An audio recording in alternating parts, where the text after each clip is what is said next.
Hello, welcome to Levant TV headlines. US President Barack Obama appears poised to approve the deployment of hundreds more US training personnel to Iraq in a bid to reverse gains by the Islamic State group. 3 suspected Al-Qaeda members have been killed in an apparent US drone strikes in Yemen's jihadist-held southeastern port city of Mukalla. Sinai Province Islamic State's Egypt affiliate fired rockets at the direction of an airport in Sinai used by UN peacekeeping forces, security sources said, adding that there were no casualties reported.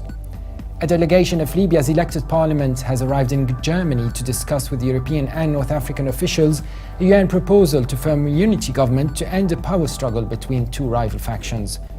And Turkish President Recep Tayyip Erdogan has accepted the resignation of the cabinet, but asked the Prime Minister and his team to stay on until a new government is formed. And now let's have a look at the top headlines in today's newspapers in the Middle East. Starting from Beirut, the Daily Star leads reporting that Progressive Socialist Party chief Walid Jumblat says some of Lebanon's major Christian leaders are still holding on to their delusional ambition of becoming president, making the country unable to exit the current vacuum. The paper also reports that Hezbollah and the Syrian army captured fresh territory from Al-Nusra Front and their militants outside the northern Kalamoun town. From the UAE, the Khalij Times leads reporting that the UN envoy on sexual violence Zainab Bangura says teenage girls abducted by Daesh fighters in Iraq and Syria are being sold in slave markets for as little as a pack of cigarettes.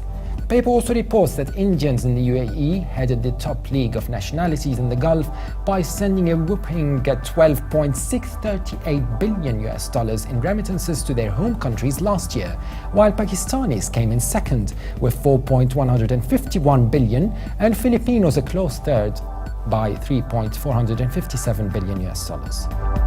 The Egypt Independent leads reporting that a suicide bomber blew himself up in the parking lot of a Karnak temple in the southeastern Egyptian city of Luxor today in an escalation of attacks on tourist sites. The paper also reports that Egypt's Antiquities Minister has issued orders to intensify security at antiquities sites across the country in coordination with the Interior Ministry.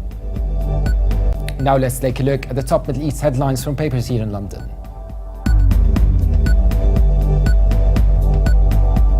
The Independent leads Middle East news section reporting that the ISIS militant group has seized enough radioactive material from government's facilities to suggest it has the capacity to build a large and devastating bomb. According to Australian intelligence reports, ISIS declared its ambition to develop weapons of mass destruction in the most recent edition of its propaganda magazine Dabiq. The Guardian leads reporting that the Obama administration is preparing to send hundreds of extra troops to help bolster the Iraqi army in its fight against the Islamic State. The Pentagon stresses they are not going to engage in combat, but will be used as advisors and trainers. And the Telegraph leads reporting in its Middle East section that fighters from the Yazdi community of Iraq, whose men and women have been killed and taken into slavery by the Islamic State jihadists, have been accused of carrying out reprisal attacks on Sunni Arab villages. A researcher from Amnesty International claims that Yazdi fighters allied to Shia militia groups fighting the Islamic State attacked 2 Sunni Arab villages near Mount Sinjar. Now let's have a look at international papers. From China, the Global Times reports that the UN Office for the Coordination of Humanitarian Affairs said that many families have left the affected areas in Sana'a, the Yemeni capital, due to damage to homes and fear of continued airstrikes, but added that figures related to displacement have not been verified.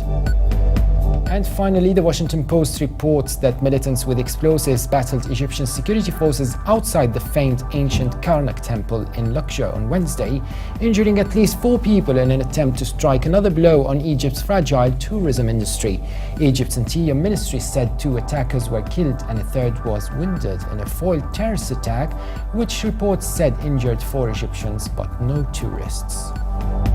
That was it for today. For more updates, please visit levant.tv. Thanks for watching Press Review. Be sure to join us again tomorrow, and bye for now.